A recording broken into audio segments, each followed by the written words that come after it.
I often get a lot of questions from my clients in this one particular area, and it's because they end up getting harassed, and it's, does your revocable living trust need a separate taxpayer ID number? No. Okay, good enough? No. All right, we want some explanation to go along with that too. All right.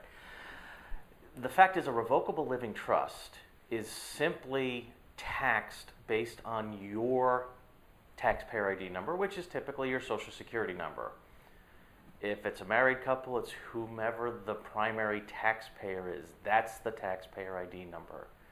But I get a lot of times that the bank is insisting that you have to have a separate taxpayer ID number because it's a trust. Not true at all.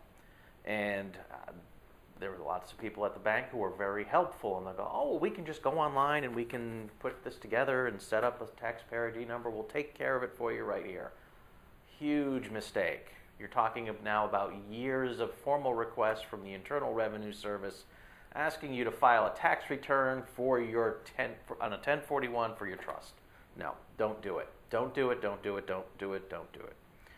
One of the things that we do for our clients is we make sure we put together a nice little letter that they can give to the bank or to another financial institution when they're saying, yes, you have to have this taxpayer ID number, when we know it's not true, and it lays out the legal justifications for it. I've had one client where for 3 years in a row, she got formal requests, warning notices from the IRS saying she failed to file a tax return for the 1041 tax return for the trust. And she had to pay her accountant each year to write a letter explaining that this is not a separate trust, it's a revocable grantor trust.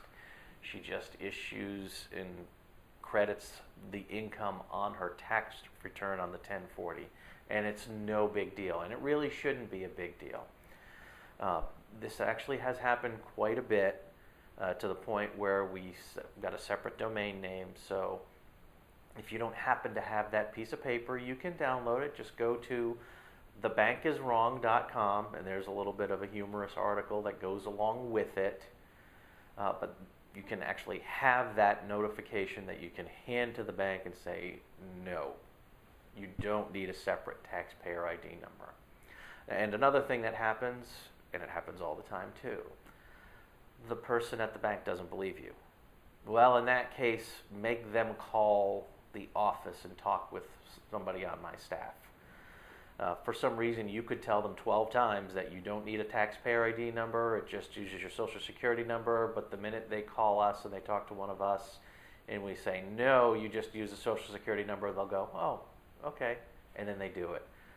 That's something that we're happy to do and a service we're happy to provide. So again, remember, you do not need a separate taxpayer ID number for your revocable living trust. Thank you.